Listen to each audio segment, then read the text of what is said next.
Hello friends, हमारे special batch Arjun batch में हमारी टीम आज एक नया सेशन स्टार्ट करने जा रही है। हरियाणा जीके का प्रैक्टिस सेशन। आपकी तैयारी थी किसी भी मोड पे हो, हमारी टीम आपके साथ खड़ी है। चलो स्टार्ट करते हैं आज का प्रैक्टिस सेशन, स्पेशली उन स्टूडेंट्स के लिए जिनकी तैयारी कंप्लीट हो चुकी है।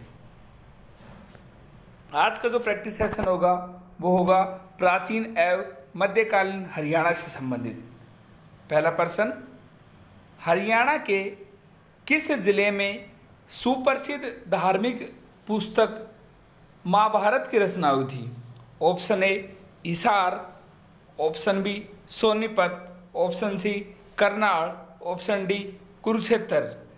महाभारत की रचना हुई थी धर्मनगरी कुरुक्षेत्र में। इस तरह इसका सही आंसर है ऑप्शन डी।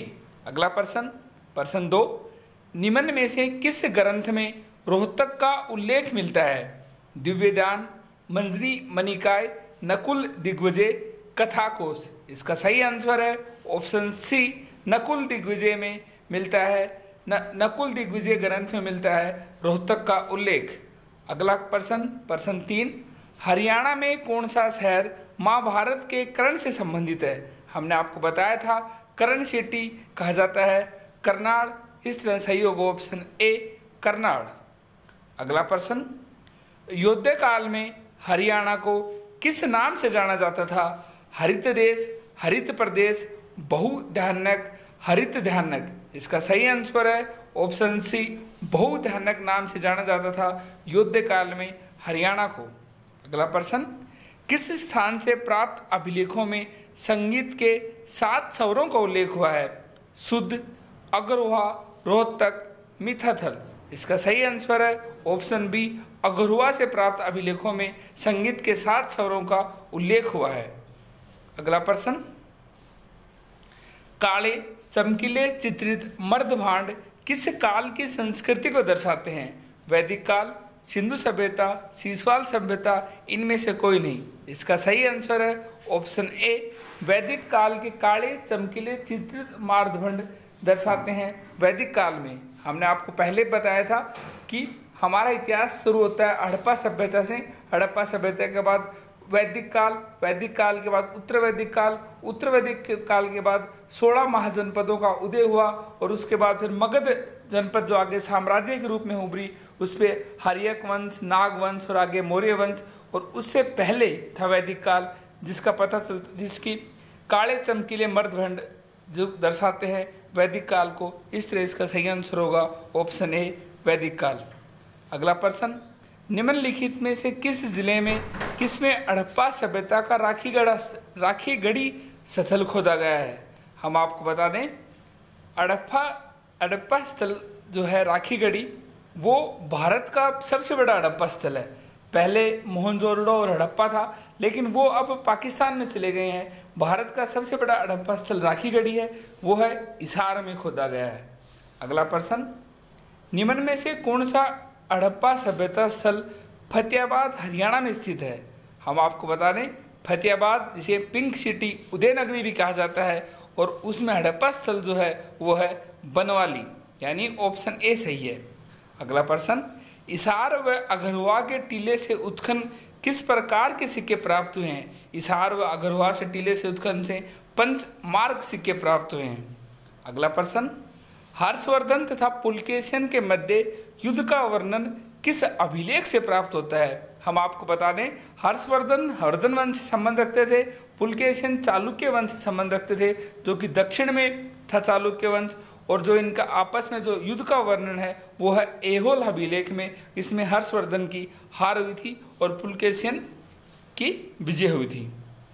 अगला प्रश्न, प्रारंभिक हड़प्पा व परिपक्व हड़प्पा सभ्यता के साक्ष्य हरियाणा में कहाँ से प्राप्त हुए हैं? वो हुए हैं सीसवाल राखी गढ़ी से। अगला प्रश्न, कुरु की राजधानी वर्तमान हरियाणा दिल्ली 16 महाजनपदों में से एक था। इसका सही आंसर है ऑप्शन ए, इंद्रप्रस्थ। हमने आपको बताया था कि वैदिक काल, उत्तर वैदिक काल के बाद कृषि और पशुपालन होने लगा था, इसलिए आर्य जो थे वो स्थायी होने लगे थे और वहीं पर उदय हुआ था 16 महाजनपदों का, और उन्हीं में से एक महाजनपद थी कुरु, जिसकी राजधानी थी इंद्रप्रस्थ। अगला प्रश्न, हरियाणा प्रदेश में कौन सा स्थान अगर गणराज्य की राजधानी थी? रेवाड़ी, आसी, सिरसा, अघरोहा। इसका सही आंसर है अगर राज्य की राजधानी थी, ऑप्शन डी अघरोहा। अगला प्रश्न, महाराज अग्रसेन का संबंध किस नगर से है? महाराज अग्रसेन का संबंध है अघरोहा नगर से। शक्तिशाली वर्धन वंश का उदय हरियाणा में कहां पर हुआ था? वर्धन वंश, जिसमें आगे चल के हर्षवर्धन हुए, वो उस वंश का उदय हुआ था थानेसर, और हर्षवर्धन की राजधानी थानेसर थी। बाद में इन्होंने 612 ईस्वी में अपनी राजधानी कन्नौज बना ली थी। अगला प्रश्न, प्रदेश का थानेसर नामक नगर किस प्रसिद्ध राजा की राजधानी थी? हमने आपको बताया राजा हर्षवर्धन की राजधानी थी। चीनी यात्री हेनसांग द्वारा लिखी गई पुस्तक में हरियाणा के निम्न किस नगर की गरिमा तथा शक्ति की चर्चा की गई है? हर्षवर्धन के काल में आए थे हेनसांग चीनी यात्री, और उन्होंने जिस नगर की गरिमा और शक्ति की चर्चा की गई है वो है थानेसर नगर। अगला, अल बरूनी की एक प्राचीन पुस्तक किताब उल हिंद में निम्न में से किस स्थान को हिंदुओं का महत्वपूर्ण केंद्र बताया गया था? अल बरूनी एक इतिहासकार थे जो कि मोहम्मद गजनवी के साथ भारत आए थे, और उनकी किताब उल हिंद में थानेसर शहर को हिंदुओं का महत्वपूर्ण केंद्र बताया गया था। अगला प्रश्न, मध्यकालीन युग में हरियाणा के किस स्थान पर मोहम्मद गौरी और पृथ्वीराज चौहान के साथ मध्य 1191 और 1192 में युद्ध हुआ? हम आपको बता दें, मध्यकाल में मोहम्मद गौरी और पृथ्वीराज चौहान के बीच में 2 तराइन की युद्ध हुए, 1191 और 1192 में। ये दोनों युद्ध त्रावड़ी, आज के करनाल में हुए थे। पहले युद्ध में मोहम्मद गौरी की हार हुई, पृथ्वीराज चौहान की विजय हुई, लेकिन दूसरे युद्ध में जो कि 1192 में हुआ था, उस युद्ध में मोहम्मद गौरी विजय हुआ और पृथ्वीराज चौहान की हार हुई, और उसके बाद भारत पे एक नए वंश के काल की शुरुआत, सल्तनत काल, जिसमें आगे गौरी वंश, खिलजी वंश, तुगलक वंश, सैयद वंश और लोधी वंश आते हैं। इस तरह इसका सही आंसर है ऑप्शन बी त्रावड़ी, जो कि आज के करनाल में है। आगे, त्रावड़ी जिसे त्राइन भी कहते हैं, में लड़े गए प्रथम युद्ध में किसकी विजय हुई? प्रथम युद्ध में विजय हुई थी, हम आपको बताते हैं, त्रावड़ी जिसे त्राइन में कहते हैं, लड़े गए प्रथम युद्ध में किसकी विजय हुई? तो प्रथम युद्ध में विजय हुई थी पृथ्वीराज चौहान की। इस तरह ऑप्शन सी सही है। अगला प्रश्न, त्राइन की दूसरी लड़ाई में किसकी हार के बाद अगरहुआ का क्षेत्र किसी मुस्लिम शासक के अधीन चला गया?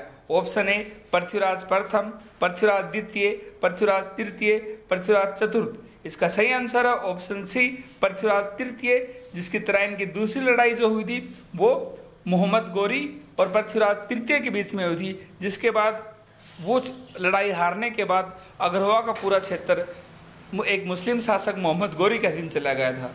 अगला प्रश्न, रजिया सुल्तान भारत की पहली महिला शासक थी जिन्होंने 1236 से 1240 तक शासन किया। 13 नवंबर 1240 को उनकी हत्या कर दी गई, और वो जहाँ पर उनका गुमंद है वर्तमान में वे जिला कौन सा है? हम आपको बता दें, रजिया सुल्तान भारत की पहली महिला सुल्तान थी जो कि गुलाम वंश से संबंध रखती थी, जो कि कुतुबुद्दीन ऐबक के बाद गुलाम वंश में इल्तुतमिश, और इल्तुतमिश की पुत्री थी रजिया सुल्तान। इल्तुतमिश के पुत्र भी थे, लेकिन रजिया सुल्तान अपने सभी भाइयों में श्रेष्ठ थी, इसलिए इल्तुतमिश ने उसे सुल्तान बनाया। और उसका जो वर्तमान में हमारे हरियाणा के कैथल जिले में यानी कि छोटी काशी में उनका गुमंद है, क्योंकि वहाँ पर उनकी हत्या कर दी गई थी। अगला प्रश्न, सुल्तान बलबन ने हरियाणा के शक्तिशाली मेयों की शक्ति को नष्ट करने का प्रयास कब किया गया था? हम आपको बता दें, उन्होंने 1265 में किया गया था। बलबन भी गुलाम वंश से संबंध रखते थे। अगला, बलबन ने सिजदा और पाबोस चलाई थी। प्रश्न 24, फतेहाबाद नगर किसके नाम पर बसाया गया? फतेहाबाद नगर तुगलक वंश के शासक फिरोज शाह तुगलक ने अपने पुत्र फतेह खान के नाम पर बसाया गया। इस तरह सही आंसर होगा ऑप्शन ए। अगला प्रश्न, फिरोज शाह तुगलक ने कौन सा नगर की स्थापना की? फिरोज शाह तुगलक ने फतेहाबाद की भी की थी, और हिसार की भी, और फिरोजाबाद की भी की थी। तो हरियाणा में की थी फतेहाबाद और हिसार की। तो इसमें फतेहाबाद है नहीं, हिसार है, इसलिए इसका सही आंसर होगा ऑप्शन बी, फिरोज शाह तुगलक ने हिसार नगर की स्थापना की। अगला प्रश्न, गोहाना क्षेत्र में किस शासक के विरुद्ध विद्रोह हुआ था? गोहाना क्षेत्र में हुआ था फिरोज शाह तुगलक के खिलाफ विद्रोह। अगला, सम्राट तैमूर ने हरियाणा के किन शहरों पर आक्रमण किया? तब तैमूर का आक्रमण सन 1398 ईस्वी में हुआ था। उस वक्त तुगलक वंश था और उसके बाद फिर सैयद वंश की स्थापना हुई। उन्होंने आक्रमण किया, हिसार, फतेहाबाद, सिरसा, तीनों के स्थानों पर आक्रमण करते हुए दिल्ली आए थे। 1526 में हरियाणा के किस स्थान पर बाबर और इब्राहिम लोदी के बीच प्रसिद्ध युद्ध हुआ?